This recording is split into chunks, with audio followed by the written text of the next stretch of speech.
외국어 배울 때 발음에 많이 신경 쓰이죠? 내가 말하는 걸 상대방이 알아들을 수 있을까? 내가 원어민처럼 살라살라 할 수 있으면 얼마나 좋을까? 완벽한 문장에 완벽한 발음으로 대화할 수 없으니 대화를 피해야지 라고 생각하신 경우는 없나요? 그치만 실제로 외국인과의 대화에서 중요한 것은 첫 번째, 외국인이 말하는 것을 알아듣는 것이 중요하고, 그리고 그 내용에 맞는 적절한 응답, 어휘 찾아내서 외국인이 알아들을 수 있는 발음으로 말하는 것이죠. 그런데 많은 사람들이 듣기에서 우선 어려움을 가지고, 그리고 한국인들은 어휘를 많이 알아도 상황에 맞게 표현하지 못한다는 얘기가 많죠. 무엇보다 입을 떼는 것을 두려워하는 사람들이 많습니다. 때문에 오늘 말씀드릴 주제는 자신의 발음이 어설프다고 생각해서 혹은 문장이 완전하지 못하다 생각해서 대화를 만들어내지 못하는 분들에게 도움이 될 만한 이야기를 들려드릴까 합니다. 그중 원어민 발음을 최고로 여기고 자신의 발음에 자신이 없는 분들이 계시는데요. 그도 아니면 적어도 발음만큼은 정확해야 한다고 생각하시는 분들이 많이 있습니다. 그러나 실제로 동남아 여행 가보신 분들은 아시겠지만 어설픈 발음으로 한국어 하시는 동남아 분들 보시면서 그분들의 발음이 구려서 의사소통이 안 되신 적 있나요?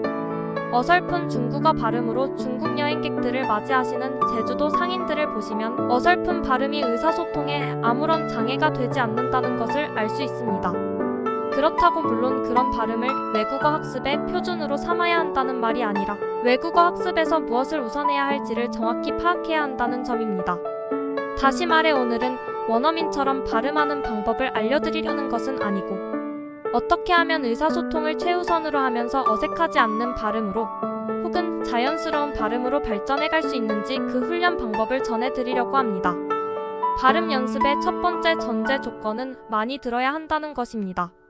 원어민들의 말투나 방식, 느낌 등을 무조건 많이 들어서 익숙해져야 발음을 잘할 수 있게 됩니다.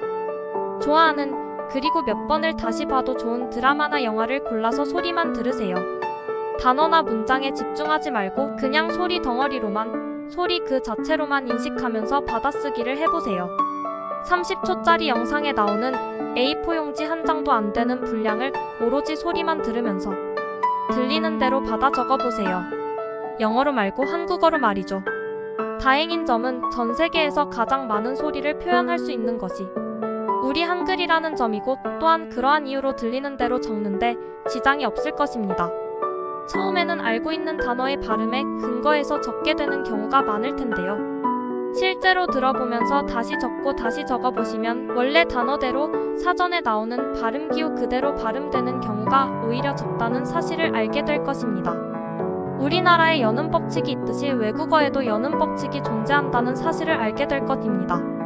그렇게 소리의 흐름에 따라 한글로 작성한 대본을 보면서 다시 동영상을 보면서 따라해보세요.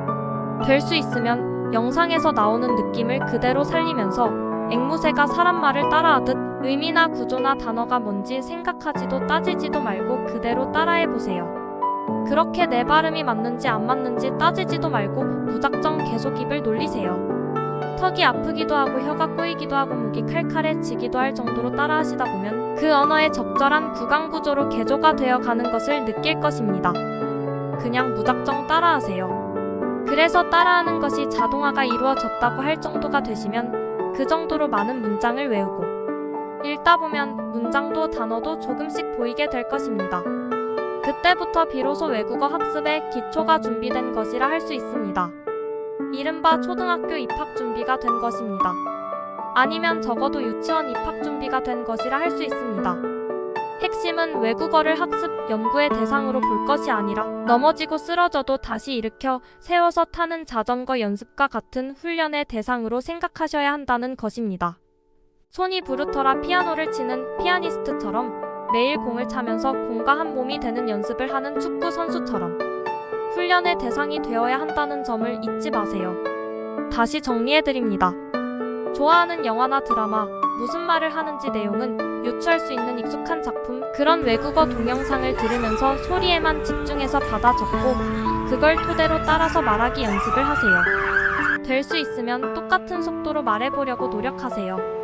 똑같은 어투로 말해보려고 노력해보세요. 어깨를 들썩거리는 것도 한번 따라해 보시고 두 손을 올려 손가락으로 까딱거리는 동작도 한번 따라해 보세요. 그렇게 하다 처음 보는 시에는 뉴스에서 나오는 소리도 중얼중얼 아기들이 옹알이 하듯 따라할 정도가 되면 그제야 외국어에 입이 트였다 하게 될 것입니다. 딱 거기까지만 해보세요. 꼭 해보세요. 이상입니다. 좋은 하루 되시고 즐거운 외국어 공부 되시길 기원합니다.